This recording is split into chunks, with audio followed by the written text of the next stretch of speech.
And welcome back to Sports on Tap, part of the NEO Sports Insiders Network. I'm Rob Troutman. We have Ed Dick, Josh Jeffy, and Sean Duffy here. And we're at the 45th Barron Cup hockey tournament here. It's high school hockey, live from Brooklyn, Ohio. And we have the pleasure of being joined by Joe Simon. He's the executive director of the Greater Cleveland High School Hockey League. And, Joe, thanks for taking time out of your busy schedule to join us here tonight. Oh, thank you very much. Oh, sorry about that. Thank you very much. No problem. We appreciate you coming on and talk a little bit about the Greater Cleveland High School Hockey League. How's it been going so far this year? You know, the hockey tournament has gone really well so far. A lot of great teams up here. It's been going on a long time. Talk a little bit about the league and what you do. Well, you said it. This is our 45th year of hosting the Barron Cup tournament, and we are a strong league. We have 37 teams in our league. We will be adding hopefully a 38th team next year. So our league is expanding, which is good to see. Our league is divided up into 3 levels or three regions. We have a red league, a white league, and a blue league. And the teams are dispersed based upon their competitiveness and their talent. And what you're seeing here in the Barron Cup tournament are the 24 teams that have qualified, and they are vying for one of 3 trophies. Okay. And you talked about, you know, with the three divisions, the red, the white, and the blue. Is it set up similar to how how like an English Premier League soccer team, a league is set up where a team could qualify up to the red division, or could a team go from the blue to the white? Is that definitely. in the cards? We have taken a page from the European soccer leagues. So if a team is doing well, they can move up into the red league and compete with stronger teams, and vice versa. Is if they're struggling, they can go down a league and mesh as a group and work on their game, work as a team, and then because I think there's just helps develop the competitiveness if you're playing like teams, and if there are situations where you're going into the opening face-off and it's a 50-50 game. So that's what we like to see. Talk about how this league has grown. You said you're trying to get a 38 team. Where did this league start? How many teams were in this at one point, and does it keep developing more and more teams each year, or how do teams get accepted into the league? Well, I think you have to go way back into the 70s, where hockey is a niche sport. You only have I think at the time you had about 5 or 6 schools that played hockey. So we've seen a lot of expansion, particularly in the late 90s. The team on the ice here, Hudson, their first year in our league playing was in 1998. So they've come a long way in a short amount of time. Wow. So how have you guys been able to attract some of the other teams as well? I mean, we were talking about a little bit earlier. A team like Canfield, for example. I mean, they're down in the Youngstown area, and they're playing up here. I mean, how have you guys been able to develop that wide of a reach of teams? Well, I mean, I think you look at the professional ranks. I mean, I think you have interest at the NHL level, and it sort of trickles down where you have Youngstown. You bring up, they had at one time a minor league hockey team in Youngstown. So I think that's where the influence is, and it's the trickle down effect. But then you also have it bubbling up where you have youth programs and youth teams that create programs. And as the kids progress through school, it's great to, and they get to high school, it's a great experience to play high school hockey because you have, 3 or 4 years as a close group, and you can develop as a team and set goals for yourselves and work together in that senior year. You could put together a special experience for yourself. One question I had going back to your guys' essential divisions and things like that, is that evaluated on a year-over-year basis?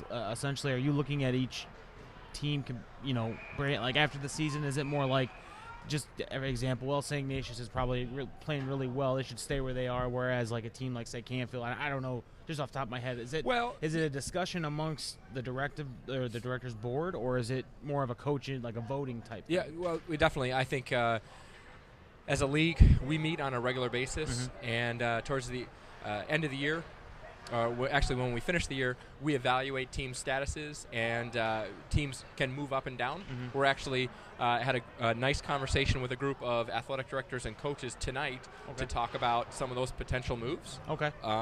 But generally, I think we want some consistency. We don't want to have teams moving up and down within the division.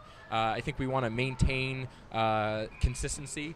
I think if you do that, you can have rivalries, and it goes back to developing as a team, developing as a program. If you have some consistency, that's going to help you. When you look at this league, what's one thing, you talked about the 70s and the 90s, you've gotten a lot more teams from all over the area. From you as an executive director, what's one change or what's one thing you've seen change with the game or the amount of teams, the players, the coaches, that maybe they even discuss with you, say, maybe we'd like to change this in the league, or maybe we'd like to add this to the league. What are some of those, some things in the future, too, that maybe you guys are looking at? That's a very interesting question. I think through the years, I think the rivalries we've seen are a great thing. As you're adding more teams, you have an opportunity to develop the rivalries with those rival schools. Hockey is a very niche sport. Yeah. I think what you're seeing over the years is a level of commitment that players are willing to commit to the sport just longer than the 3 months that they're willing to commit themselves and train in the off season, prepare in the preseason, and I think we've had a lot of kids interested in playing pre-post or spring hockey. So yeah, and it seems like there's no professional hockey here in Cleveland, but to get this amount of teams in and more players involved in hockey, I think it's great for the Cleveland area. To get it out there and to have more and more, it seems like there's more teams in the league and all over. You're seeing high schools like Avon and Midview that I don't remember having. When I went to high school, I don't remember any of those teams or high schools having teams. It's funny because Cleveland is somewhat. I consider Cleveland somewhat in a bubble, because there are you could draw a circle, and within a half hour there's a couple ice rinks, and I think if you go outside of the area, down south in Columbus, it's not the same. They rely on 2 or 3 rinks to feed their high school program. So Cleveland is a unique spot because a lot of the cities and around the area have rinks and have facilities that allow us to have 38 teams. So, and Brooklyn is a great example. We have Olmsted Falls, Brecksville, Brooklyn, all playing out of the same rink. And how long have you been the executive director of the league? If you don't mind me asking. No, I'm the new guy. The new guy, huh? This is my first year. Wow. Okay. So behind the scenes, I would help out the league. I coach. I was an assistant coach at Shaker, and I was a head coach at Cleveland Heights. Oh, okay. And as I was head coaching, I was part of a committee that helped select the All-Stars. So I stopped coaching at Cleveland Heights, and the executive director at the time, Brian Teeple, wanted to retain my services. So I helped behind the scenes with the league for about 10 years. And then Brian made the decision to retire. And we were looking for an executive director, and he wanted to offer me the position. And before he could finish, I think it was this time last year, he had offered me the role of the executive director. And I think it was I should have been a harder sell, because before he could finish it, I said yes. He had worked on his sales pitch, and I didn't let him finish it. So. All that work for nothing. Yeah. Yeah. We're talking with Joe Simon, the executive director of the Greater Cleveland High School Hockey League. And, Joe, so far it's been a great experience. We have a great view up here on the second deck, looking over the ice hockey rink. And right now it's 0-0 and almost the end of the first period with Solon and Hudson. But, we've seen a lot of kids really have positive feedback. We had a chance to talk to the Rocky River head coach, Chris Kogan, and, you could tell they're excited. A lot of those kids are excited over a win in this league. And they talk about the competitiveness in the league a little bit. There's a lot of teams, and they play a lot of games throughout the year. What's one thing you want the – Oh, wait. And no goal. Not allowed. No goal. I mean, the ball – puck. I don't know what happened. There's some drama there. Yeah. But you know what? I think that speaks and it gets to your question. I think there's the kids work really hard. This Barron Cup is a very meaningful experience for them. A lot of, as I said, a lot of these kids, they play together for 3 or 4 years. But not only that, they play youth hockey and they play against each other. So they develop rivalries. They know each other very well because they are playing 2 or 3 times a year. And then during tournament games, they're playing again as well. So there could be situations where you're seeing the same team 4 or 5 times.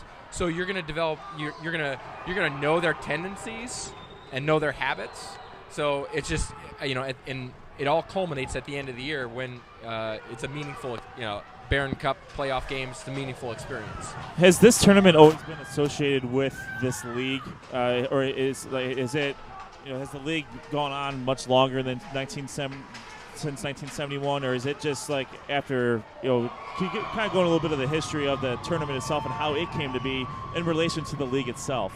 Well, I think the league, the Barron Cup tournament has been around since the 70s. I think we as a league have morphed. I mean, at one time we were 10 or 11 teams, and then we've slowly built the league up. And we've seen teams come and go. Sugar Falls is a great example. They had a program early on 2 years ago.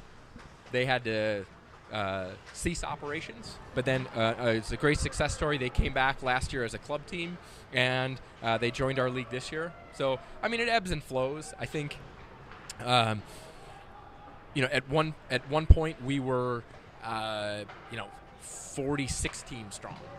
So, wow. That's a lot of teams. One tough question, Joe, because it is in the news of late, more so football, but as the executive director of the league, concussions are a big thing now in sports, and hockey's known as being a physical sport. So, as a league, are you guys doing anything in particular to monitor concussions, or is that more of a team-based? Well, we have a great relationship with the Cleveland Clinic, and for Barron Cup games, we have a doctor ringside that when a player goes down for injuries, he or she has to be seen by the doctor and go through and get evaluated by the doctor. We actually in the last game we had a Rocky River player in warm-up, lost an edge, crashed into the boards, and the doctor evaluated him and sent him straight to the hospital. So wow. we are aware of it. And we take the players' health very seriously, so we provide that the medical attention as needed. It's something you just mentioned, and that I kind of want to touch on is you said he or she. We have seen a couple of females that have been joining that have been on some of the teams that participated tonight. Is there how is that participation with has it increased? Are there female teams that maybe we don't know about, or there are female teams, but they tend to be club teams or youth teams, and you will see the occasional female player. I think hockey is a sport very gender neutral because it doesn't matter whether it's not a football where you can be a 300-pound offensive lineman and overpower a guy. There's room in the game for the 5'7". 130. Not that I would. Yep. But a 5'7", 135-pound individual. There you go. To play the sport. But and there's also room for that. The 6'3", 220-pound power forward. So, Rocky River actually has a female player who recently signed a Division I commitment to Ohio State. Wow. Yeah. Wow. What's her name? Wow. Elise. Yeah, I have to go back to the roster for that Fair one. enough. Sorry, my fault.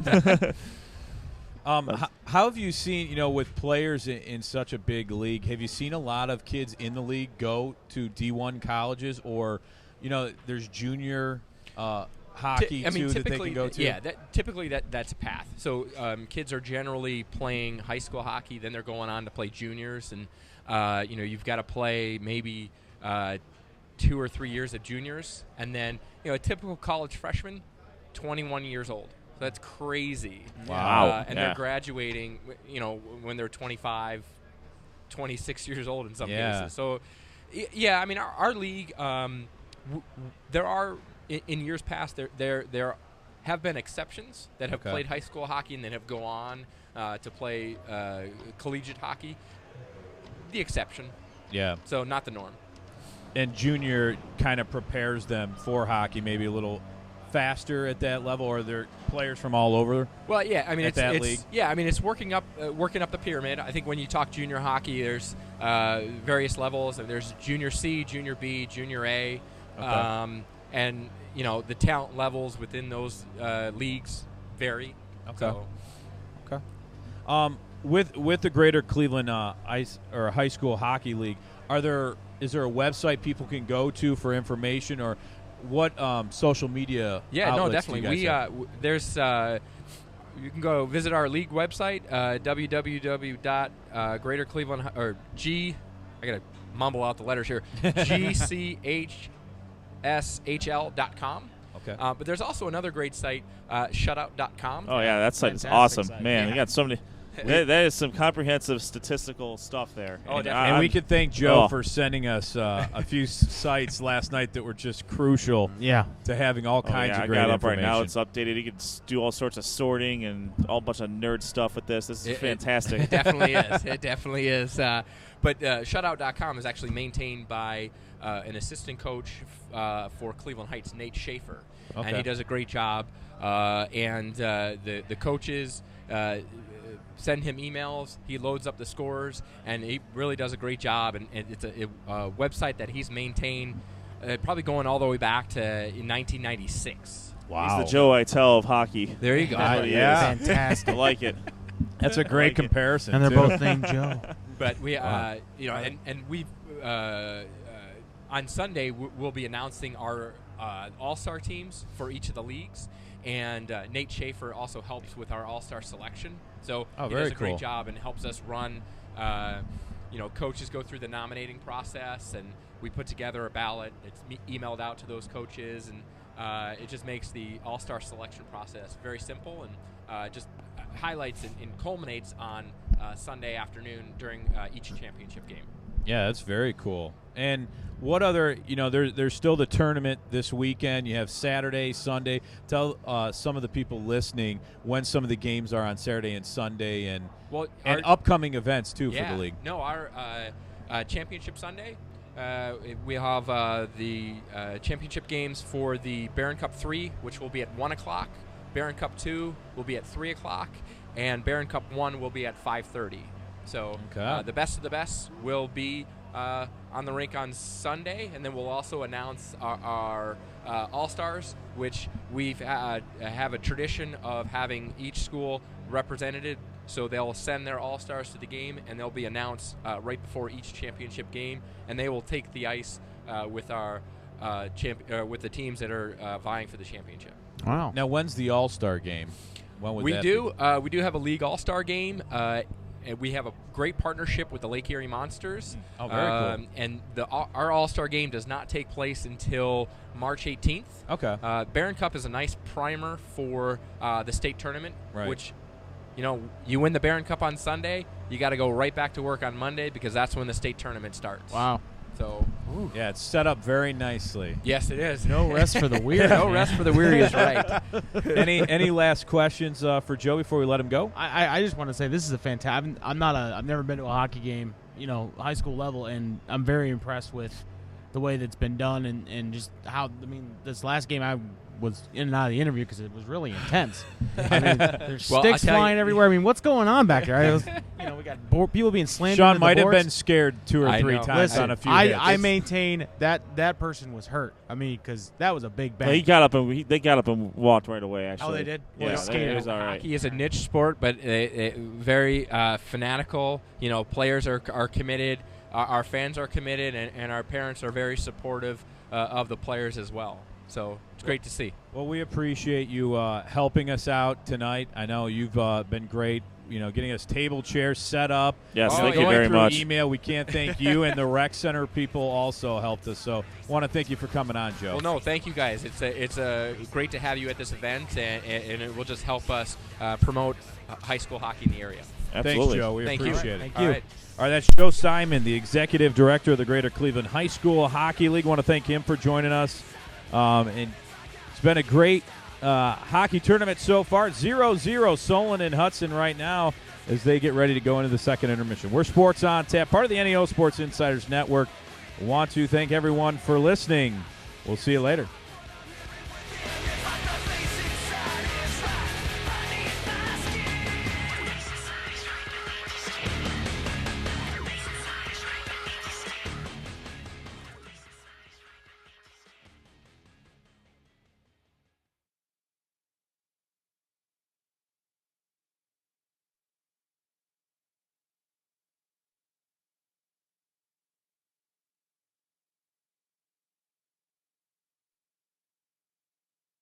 For the best coverage of Cavs, Indians, and Browns, check out NEOSportsInsiders.com. NEOSportsInsiders.com brings you breaking news, opinions, and video from all things related to your favorite Cleveland sports teams. Like us on Facebook and follow at NEO Sports Insiders on Twitter for live updates from all the games. NEOSportsInsiders.com, bringing you the best in Northeast Ohio sports coverage. Join Sports on Tap the first Thursday of every month at Z's Cream and Bean, 2706 Boston Road in Hinckley, Ohio, as Sports on Tap talks local Ohio high school sports, Cleveland sports, and national sports topics. It's all happening at Z's Cream and Bean the first Thursday of every month starting at 7:30 p.m. Join us.